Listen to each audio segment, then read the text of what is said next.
Reading with your kids. Hey, so great to see you. Come on in.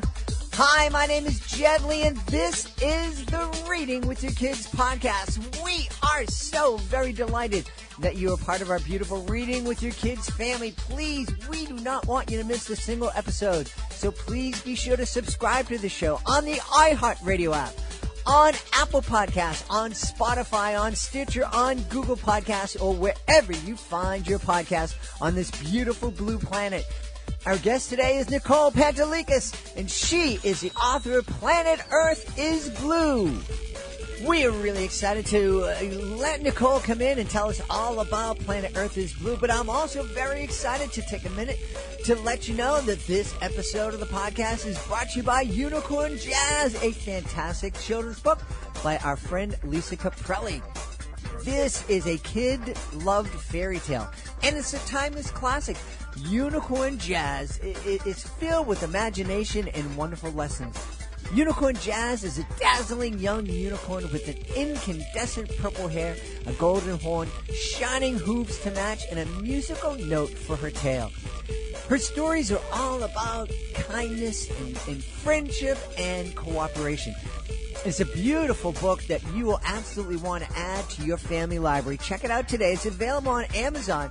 Unicorn Jazz by our friend Lisa Caprelli.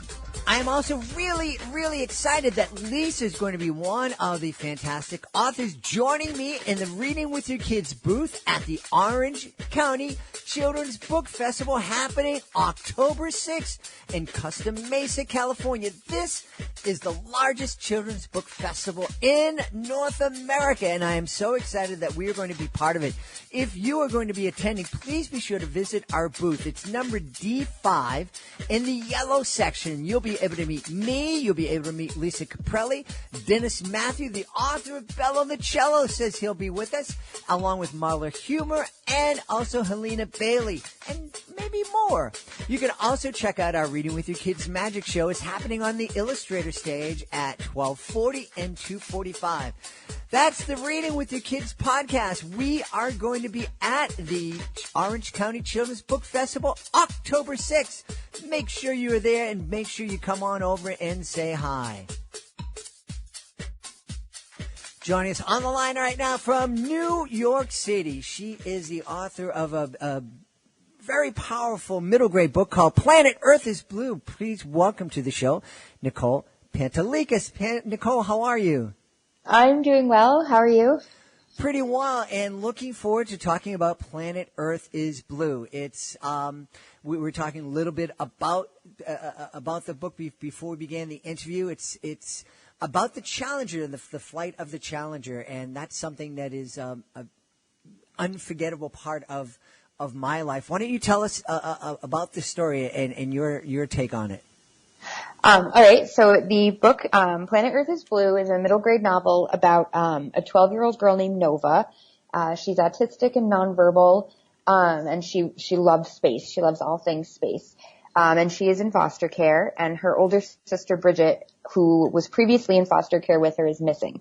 So the book takes place over the 10 days leading up to the Challenger launch, because Bridget promised she'd come back so they could watch it together. So each chapter is a different day leading up to that, fateful, I suppose, day.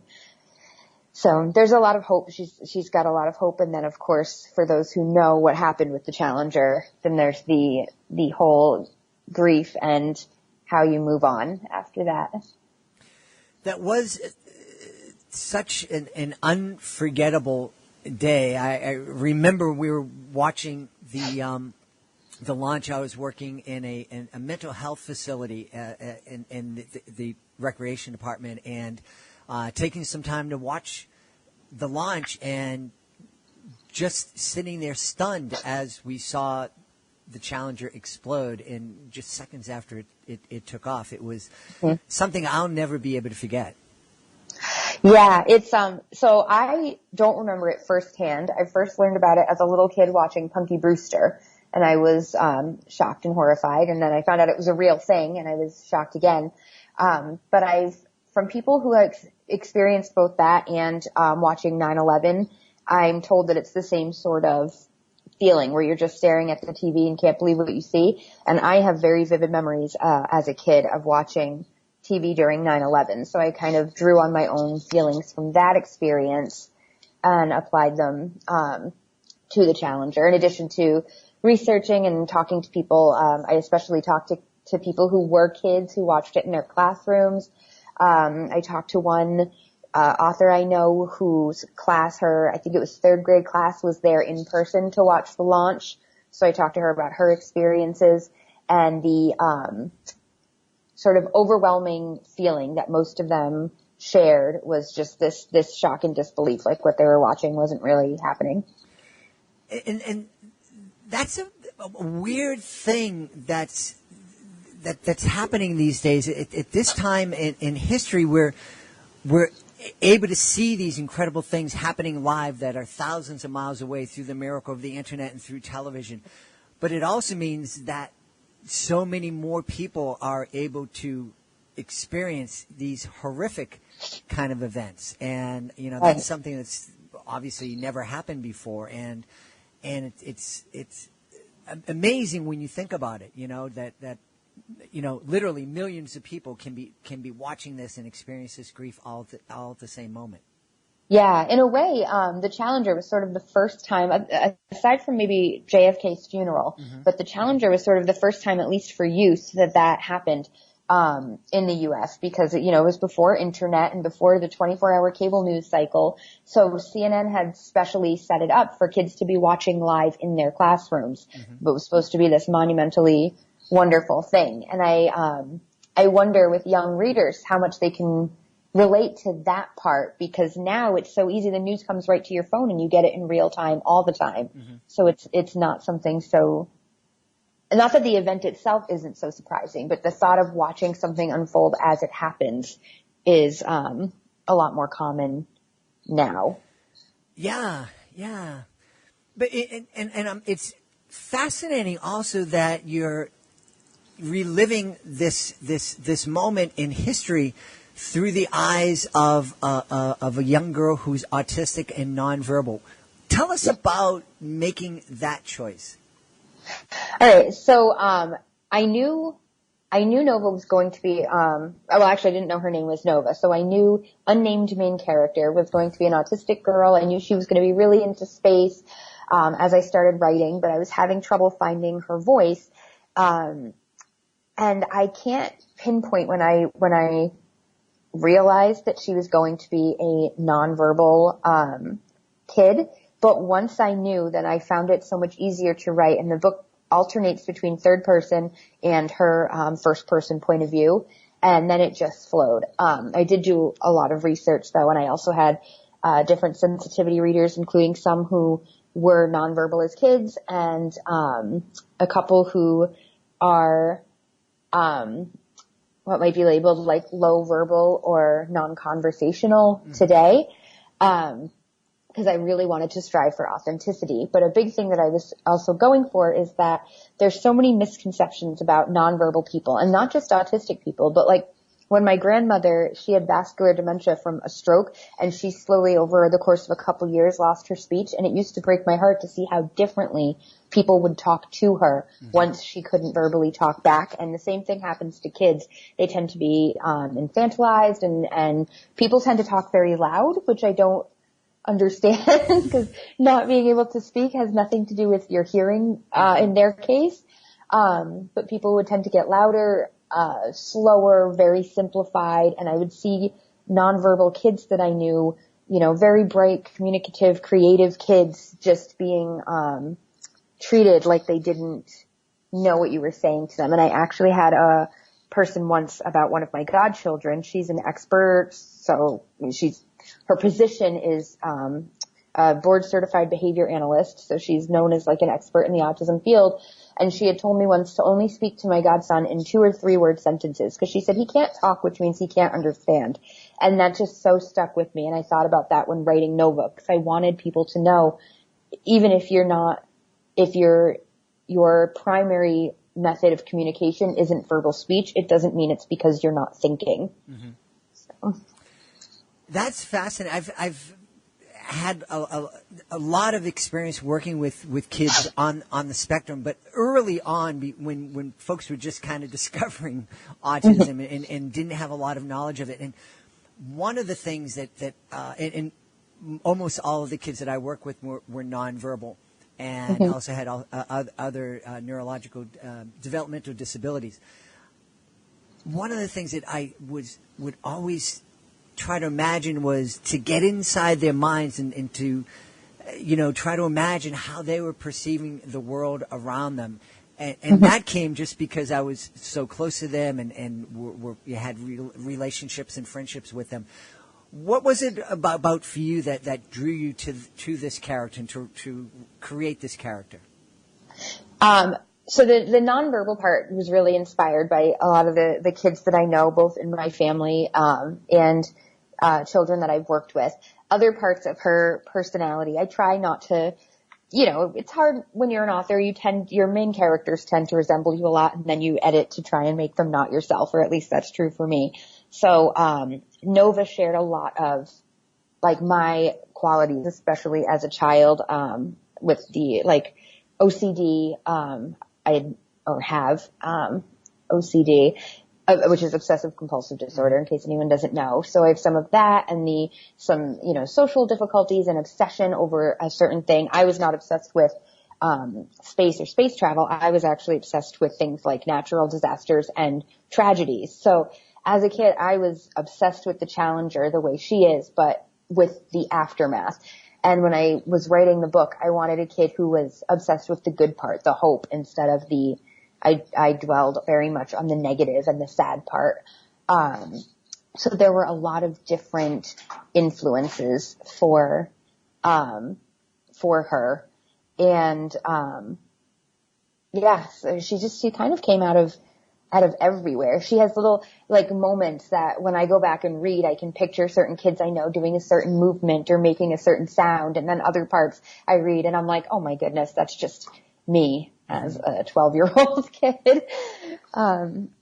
She's kind of from everywhere. I also find it interesting that she is in foster care. And, that's a subject that we've talked a lot about here on the podcast with Dr. John DeGarmo, and it's something, some very, very important people in my life are in the system right now. Why did you make that choice? I did that for my goddaughter and her twin brother. They were in foster care when they were little. And they have since they were adopted by their aunt in elementary school, and they had, I don't want to say a happy experience, because of course there's always trauma when there's foster care and removal and stuff like that.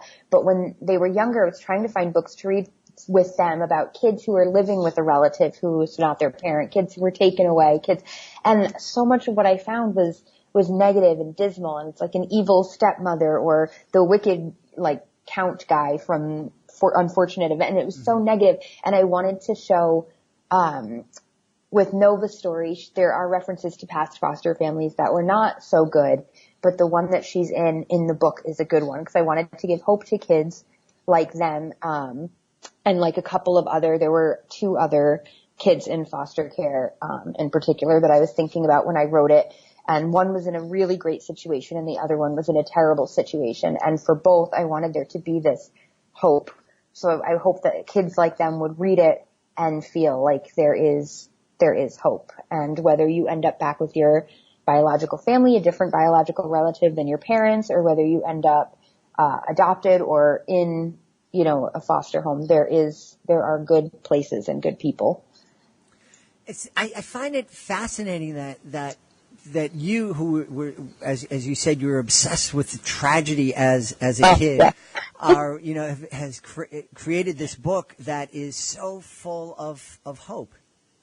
So I have to attribute that to a friend of mine. Her name is Tanya, and I had written a book previously, and it had a sad ending, and I got a lot of great feedback from agents, but overwhelmingly everybody passed, and the feedback I got a lot is it's just too sad. The ending's too sad. And I said to my friend Tanya, I said, but there's not always a happy ending. You don't always get everything. It's not always a neat bow. And she said, well, if you can't make it happy, make it hopeful.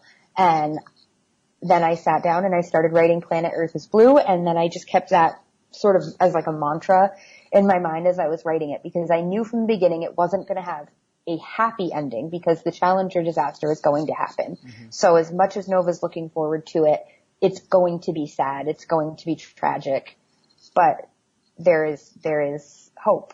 So that's because of her. I should have met her when I was a little kid. Maybe I would have been a less tragic child. Well, I'm really happy that you made that choice, because one of the things is I look back on the Challenger, it really took a lot of the hope out of the country. As I was growing up and remember, man landing on the moon, and remembered all the hope of the space program and how exciting it was. And in the Challenger in particular, hey, we're having a teacher, we're having an ordinary person go up into space. And that was always a dream, that someday space would be accessible for everyone. And, and that was our future. And when that happened, it didn't shut down the space program, but it put a big slowdown on it. And it really kind of took the wind out of the country. Yes, there's a lot with Nova and her older sister too. There's a lot of looking forward to for years, people being able to travel to space, and the girls want to be astronauts. Nova wants to be the first autistic person in space, and her sister at first wanted to be the first woman in space, or the first American woman in space, but she was beat out by Sally Ride as a kid. So she's like, okay, well, I'll be the next one. And, then they were sending other women up, and she's like, well, I'm still going to go there, and I'm going to bring my sister. I'll be the first one to bring my little sister. I'll be the first sisters in space. So there's so much, and it's true, after the Challenger, even though the space program did continue, a lot of that sort of died. And there's a quote, and I'm not going to quote it directly because I know I'll mess it up, but President Reagan said something in the memorial address about, like, we pick up and move on despite the pain. Mm-hmm. And I just thought that was such a great message. I mean, not just for kids, but especially for kids at middle school, middle grade, those ages is such a hard time. And sometimes you feel like the whole world is ending. Sometimes you feel like everything is just crashed down, and you do have to pick up and go on, like, despite the pain. And that's one of the ways. And interestingly, this isn't in the book, but the woman who was the runner-up to be the first teacher in space did end up later being the first teacher in space, but it wasn't so highly publicized. Mm-hmm. She studied with NASA for years, and then she did end up going. And I look at her and I think, oh my gosh, how brave, because I mean, I'm afraid of heights. I wouldn't go anyway. I don't like to be in an airplane. But if I were her, I can't imagine knowing what happened and knowing that could have been her and still being like, yes, I'll do this. That's a brave I will never experience personally, I think. But I hope kids do. Yeah. I hope kids are that brave. Well, it sounds like Planet Earth is Blue talks a lot about bravery. I think it's very courageous to find hope.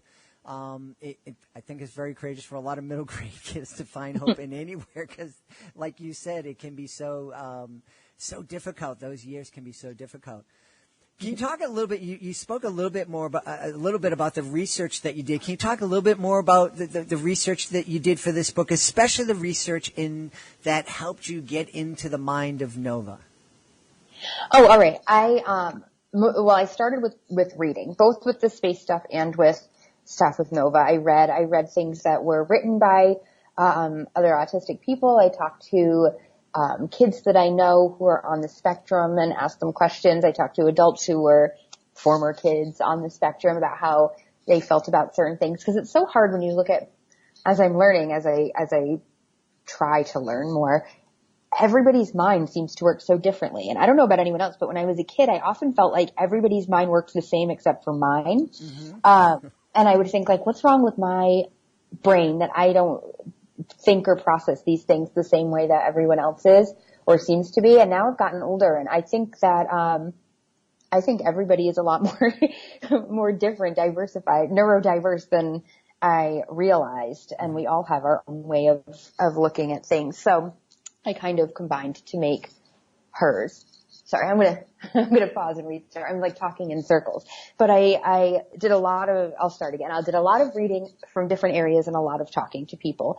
And then to get into her mind as like a kid at that time, taking like the science classes, I found old encyclopedias and science textbooks and things so that I would make sure that I was getting information from the same places she'd be getting information, watching the same like old, TV shows and cartoons that she would have watched, to have that like 1986 mindset of a tween. And also to have, it's hard. I couldn't use any recent, information about like the stars and even like the number of planets we have is different now than what we thought then. And even if in writing it, from when I wrote my first draft to when we did our last edits, they discovered like another moon for Neptune. So we had to go in the author's note and change something because I had said Neptune used to have this many moons and now it has this many moons. And then one of the people reading was like, oh no, actually a couple years ago they added a new moon. So everything changes so quickly. It was a lot of reading for me. It really does change quickly, and our lives change quickly. And I think that this is a great book for middle grade kids to kind of see how everything has changed.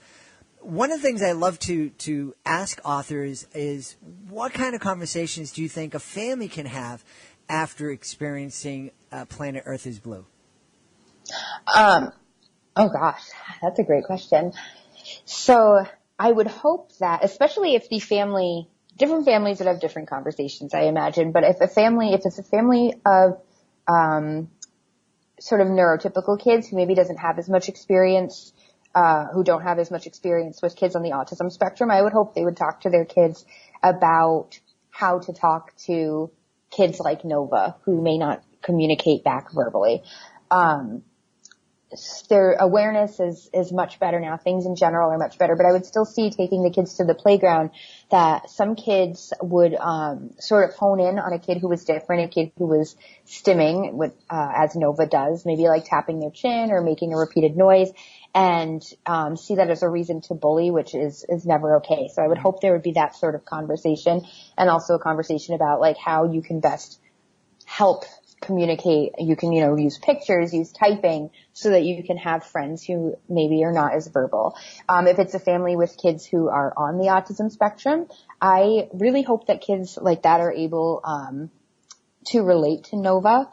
Recently my goddaughter's twin brother had read it, with his aunt, and I was talking to him about it and about his favorite parts. And that was really nice because I don't think he's ever seen a kid, even though she's not just like him, I don't think he's ever seen a kid like him in the books that he reads or that people read to him. One girl who had read it, a teenager, she's a sensitivity reader. She can speak but prefers nonverbal communication. Her mother read the book aloud to her, and she would type her thoughts after each chapter and send them to me. And one of the things that she had said is that she never saw a girl like her in a book. And that just really moved me. So families like theirs, I hope they can talk about that sort of thing and the importance of seeing yourself in books. And it would be great if they could talk about, space and sisterhood and family and all of that good stuff. Kind of depends on what the reader is interested in, I suppose. Yeah. Well, I love, I think that this book is going to be able to inspire kids to dream. And that is one of the things that's so very important, I think, is for us as parents, not only to read with our kids and to have conversations about it, but also to inspire our kids and to dream and to have dreams and to go for their dreams, even if their dreams change 1,000 times before they graduate from whatever it is they're going to graduate from. But it is important to have those dreams and to have that hope. And kids do so much better. They're so much happier when they have those dreams. Yeah. What's next for Nicole Pantaleakos? Do you have another project that's on the laptop these days? I do. I have a couple. So we're possibly having one coming out next year, although it might be pushed back a little bit because I'm a little on the slow side at the moment with writing. But I'm working on a couple of other middle grade novels right now. One takes place during the blizzard of '78 in northeastern Connecticut, which I realize kids probably won't have heard of, but maybe their parents will. And it's just a time when over the course of a couple days, several feet of snow was dropped pretty unexpectedly and people ended up stranded all over the place. So my book puts a group of kids in a community theater stuck for several days without any adult supervision during the storm. And then I'm working on one that takes place in 1933 during the last year of Prohibition down in Hot Springs, Arkansas, where gangsters would go on vacation. And it's about a young girl who does some jobs for, like notorious mobsters, like people like Al Capone and Bonnie and Clyde come through. And, she loves it because it seems like a game until things take a little bit of a scary turn. So those are my next two that I'm working on, and we'll see which ends up going somewhere. Hopefully one of them will, if not both. That's awesome. Well, I'm excited about the blizzard of 78. Having lived through it, I was not a kid. I was working in a detention center. And we knew there was a storm coming, so me and my buddy came in early, so the folks wouldn't be stuck there. And we ended up being stuck there with all of all the kids that were in our care for 2 weeks, and we were the only staff on for 2 weeks. Wow, that's a long time. And we didn't die, and none of the kids in our care died, and that was amazing. Where can folks go so they can connect with you online, so they can learn more about Planet Earth is Blue, and also learn about when these new projects will be available? They can find me on my website, NicolePantaleakos.com, or I'm on both Twitter and Instagram as Nick, N-I-C, Writes Books, all one word. We've had such a great time speaking with the author of Planet Earth is Blue, a really hopeful middle grade novel. The author is Nicole Pantaleakos. Nicole, thank you so much for being on the show. Thank you for having me. Please be sure to join us for the next edition of the Reading with Your Kids podcast. Our guest will be Kimberly Gard. She is the author of The Day Punctuation Came to Town. Hey, if you're the author of a fantastic children's book, you were probably amazed and shocked, and maybe even horrified, to discover that after your book was published, you magically became the marketing director for that book. You became the CEO of your book, and that comes as a shock to a lot of people, because a lot of authors, they don't go to business school. They go to learn how to write, and their passion is writing and sharing stories. Well, as an author, you have to develop a passion for marketing your book if you are, in fact, going to get your book out to the world. It is difficult, but you don't have to go it alone, especially you independent authors out there. We have a wonderful program. It's called the Reading with Your Kids Certified Great Read Program. This is a wonderful program that really helps your book stand out amongst the crowd of books that are published every single week. We've assembled a team of evaluators, their parents, educators, and kids, and if they believe that your book is worthy of 4 or 5 out of 5 stars, it becomes a certified great read. And with that status comes a whole lot of promotional tools you can use to let families know that your book is worthy of their consideration and will probably be a great addition to their family library. You can check it all out today. You can go to our website directly, readingwithyourkids.com, or you can send an email to our amazing certified great read coordinator. Her name is Peggy Cotto, and you can reach her at peggy@readingwithyourkids.com. Want to thank the people who made today's show so wonderful. Nicole Pantaleakos. Be sure to check out Planet Earth is Blue. I also want to thank my amazing producer, Fatima Khan. Don't miss her blog. It's published 5 times a week at readingwithyourkids.com. I want to thank my beautiful wife for all the support that she gives me. And, of course, we want to thank you. Thank you so much for taking the time to join us today. And as always, thank you so much for taking the time to make the world a better place by reading with your kids. I'll be looking for you in the next edition of the Reading with Your Kids podcast.